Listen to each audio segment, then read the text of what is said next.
Ubingwa huu kwa Yanga una historia kubwa. Kama unavyofahamu, Yanga ni mabingwa wa kihistoria na jina lao linazidi kujidhihirisha mbele ya vinywa vya watu wengine na masikio ya watu wengine, kwa maana ya kwamba wameifikia na kuifanya historia kuwa sasa kumbe kweli Yanga ni mabingwa wa kihistoria. Kwa hiyo kutokea mwaka 1972, 73, 74, 75, 76 Yanga ni bingwa back to back mara 5, kitu ambacho hajawahi kukifanya tena baada ya zaidi ya miaka 40. Kwa ina maana leo ameifikia, hajaivunja rekodi yake, ila ameifikia rekodi yake, kitu ambacho kinafurahisha sana na uhalisia sasa rasmi Yanga ni mabingwa wa kihistoria.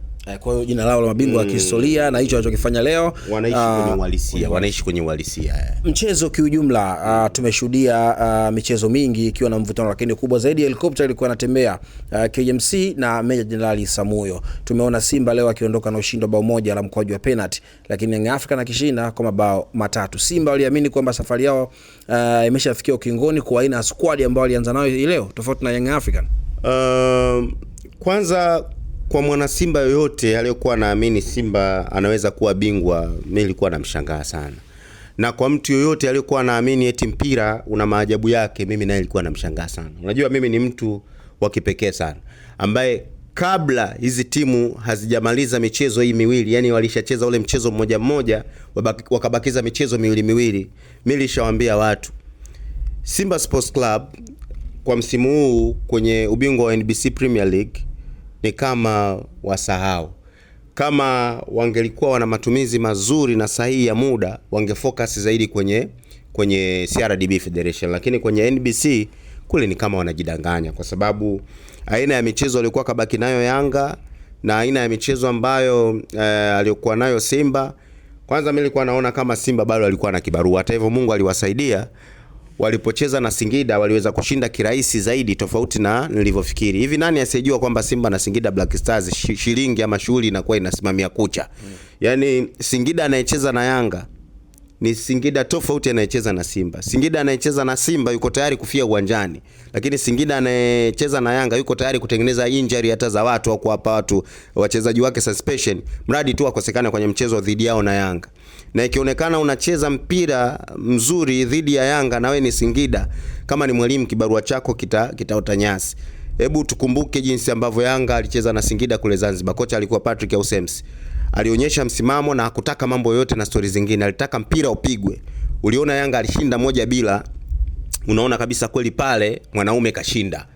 Hakukuwa kuna makando wala mkanda kwa staili yoyote ile, lakini uliona maisha marefu. Kipindi kile Singida ilikuwa haiko vibaya kwenye msimamo na wala ulikuwa uikosi kwenye top 3, lakini tukaambiwa kutokana na mwenendo mbaya wa matokeo ili mlazimu Patrick Ausems apite hivi, lakini ni misimamo yake dhidi ya Yanga na Singida. Lakini tazama Singida inapocheza na Simba, jinsi ambavyo unaona kabisa wachezaji wanapigana jihad, wanacheza mpira tafu, wako tayari kufa hata kuumia uwanjani. Issue ni moja, Simba alikuwa kabakiza mchezo na Singida, kabakiza mchezo na KMC ambaye kamaliza nao leo. Lakini Yanga tazama alikuwa kabakiza mchezo na TRA, kabakiza mchezo na JKT. Kwenye hiyo michezo nilishawaambia watu, Simba ni kama wangefocus tu na CRDB. Huko kwenye NBC wanajipotezea muda. Na ndio maana hata niliposikia kwamba wadhamini wa hii michuano ya NBC ambao ni benki ya NBC kwamba watakuwa wana survey na helicopter chopper eti kupeleka kikombe KMC, kupeleka kikombe Meja Samuyo, mimi nikaona ni matumizi mabaya ya mafuta ya ndege na muda. Ingelikuwa amri yangu, mimi ilikuwa natamani ile chopa basi gande kule. Unajua helicopter ina uwezo wa kuheng pale juu. Bora tu ipoteze mafuta kwa kuheng pale Isamuyo, ama itafutiwe eneo ipaki, sababu chopa inapaki kokote eneo lenye space kubwa. Au itafute eneo ipaki, alafu isubiri Yanga amalize mchezo wake wamkabidhi kombe. Tafsiri yake ni kwamba chopa ile kuzunguka Isamuyo, kuzunguka sijui KMC ni matumizi mabaya ya mafuta na muda. Kwa hiyo hilo mimi nadhani lilikuwa ni swala la muda tu Young Africa kuwa bingwa. Aina ya wapinzani waliokuwa nao kwanza hawana madhara sana. Unajua kulikuwa kuna mbio za ubingwa na mbio za top 4. kwenye top kwenye ubingwa ndo vita vilikuwa vya Simba na Yanga. Mshindi wa 3 na wa 4 ilikuwa ni kati ya Singida na Azam. Baadaye Singida akajitoa baada ya kuona Azam hawezi moto wake. Azam akawa mshindi wa 3, ikabaki vita ya top 4 ambayo ni nafasi ya 4 pekee, ambaye Singida anaitaka, TRA anaitaka na JKT anaitaka. Baadaye JKT ni kama alikubali yaishe na TRA wakakubali yaishe. Nafasi ikachukuliwa na Singida. Of course inatengeneza kitu kwa sababu unapomaliza unapata fedha kwa haki za matangazo na udhamini wake, kwa maana ya kwamba Azam. Kwa hiyo tazama hawa sasa wapinzani ambao walikuwa wanaitaka top 4 ambao ni TRA na JKT, ndio mechi ambazo zilikuwa zimebaki dhidi ya Yanga. Hawakuwa na sababu yoyote ya kutumia nguvu, sababu hawawezi kumaliza hata hiyo nafasi ya 4 walikuwa wanaitaka, na hawashuki daraja wala hawachezi playoff. Sawa, tumeshuhudia kikosi cha Mtibwa Sugar cha afisa habari mkongwe Tobias Kifalu Galambwike wakiteremka daraja kwa mara nyingine tena. Wamepanda na kushuka. Wapi ambako Mtibwa walikosea msimu huu wa ligi kuu na kurejea tena katika championship?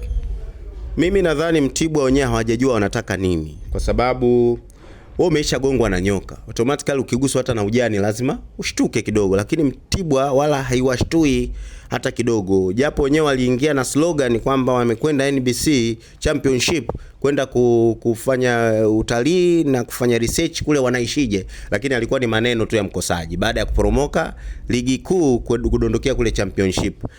Mungu kawanusuru na kawapa tena njia sahihi ya kupanda daraja.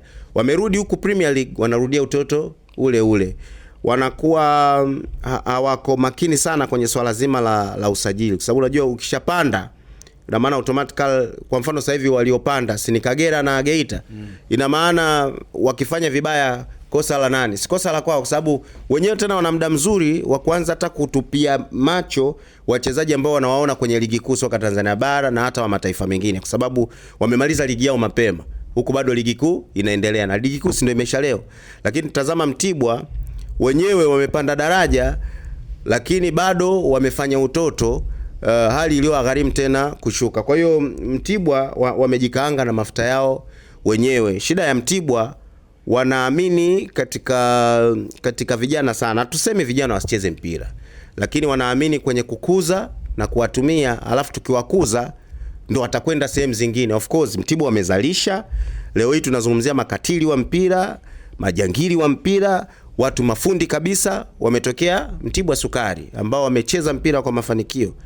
Lakini wao ndo wanataka wazalishe ili wakawe famous kwenye timu zingine. Wenyewe hawaamini kwenye kuchukua wale watu famous kwenda kuitumikia Mtibwa Sukari. Wanahisi kama wanaondoka kwenye uhalisia wa maisha yao. Lakini kiukweli ukitaka kujua mpira ni uwekezaji. Unajua, ngoja nikwambie kitu Kalunduka. Iko hivi, ukitaja mabilionea watatu Tanzania, yani top 3 ya mabilionea, jina la Nasoro Ali Seif hauwezi kuacha kulitaja. Huyu ndio mmiliki wa Mtibwa Sukari na hata Kagera Sugar, ambaye yeye issue za kifinancial sio shida zake. Inachotakiwa ni watu makini wa kumuongoza juu ya taasisi ya Mtibwa Sukari. Mtibwa hii si tunaishangilia na kuiona kama timu ya mpira inayotuburudisha kisoka, lakini inafanya biashara za huyo Nasoro Seif kuwa nyepesi, kwa sababu inauza bidhaa za Mtibwa Sukari ambayo ni sukari ambayo leo soko la Mtibwa Sugar liko vizuri zaidi kimataifa kuliko hata nyumbani hapa. Nikikuuliza wewe lini umeenda dukani kununua sukari hata robo ukaona kiroba kile kimeandikwa Mtibwa Sugar, ni nadra sana, ni aghalab. Lakini sukari na Mtibwa wanazalisha kila siku tani na tani za masukari, lakini zinaenda wapi? Ninje, kwa sababu ya Mtibwa Sukari inaitangaza vizuri taasisi ya Mtibwa ambayo inazalisha sukari. Kwa hiyo huyu jamaa hana shida, isipokuwa shida ni kwenye watendaji wake, ndio wanao muangusha. Wampi akili na maarifa ambazo zinatakiwa. Hii tazame Mtibwa ilikuwa Jamal Baisel kipindi kile, ndio Mtibwa ilikuwa mabingwa mara 2 mfululizo mwaka 99 na mwaka 2000. Kwa dakika chache sana, Moses Ndoumwe amefanikiwa kuwa mfungaji bora wa ligi kuu soka Tanzania bara, akimbwaga Faisal, akimbwaga Alan Okello. Ameingia dirisha dogo. Kuna kitu cha kujifunza hapo kwa mastreka wazawa na wachezaji ambao walianza ligi mpaka hivi sasa, kwa sababu yeye kafunga leo na akafunga hat-trick ya pili. Kwa mastrika wazawa kiukweli bado sisi tuna struggle sana kwenye nchi yetu. Mpaka sasa hivi ukimwangalia striker mzawa ambaye anaonekana kama kajipapatua ni Selemani Mwalimu.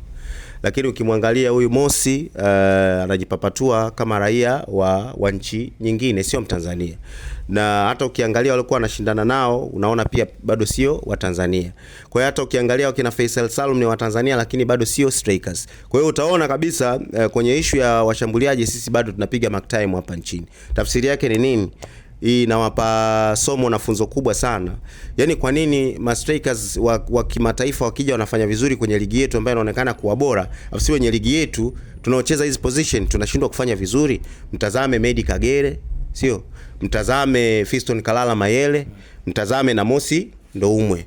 Unaona kabisa ni raia wa kigeni ambao mwisho wa siku wanakuepo, wanafanya vizuri sana kwenye level za kufunga mabao. Ni aghalabu kuona ma strikers wa kibongo wakijipapatua na kufanya vizuri. Tafsiri yake ni kwamba tuna safari ndefu sana na wenyewe wana safari ndefu sana ya kujifunza kwa hawa wageni. Labda tuseme hao wako nyumbani wakiangalia wanamuona baba, mama au ndugu, anamuona wife, anamuona demu wake. Hawa unakuta mtu mgeni huku kaja kufanya kazi kwa yana hasira na kazi. Labda tuseme hivyo, lakini wanacha kujifunza sana kiukweli. Wanatuangusha kama taifa yenye ligi bora. Watu wanatoka huko wanakuja kucheza position kama yako, lakini mwisho wa siku mastrika wazawa kidogo yani tunawapigia sana chapuo. Hata ukimwangalia George Mpole kipindi kile alipewa competition kubwa sana na Fiston Kalala Mayele. Inabidi sasa watu wakae kwa Mpole ili kidogo kwa sababu mzawa. Sasa yote ya nini? Onyesha uwezo. Umeona Mosi Ndoumwe leo kaletewa competition yoyote? Kwani Okelo Mtanzania? Na sio. Yanga na midomo yao wamechemsha.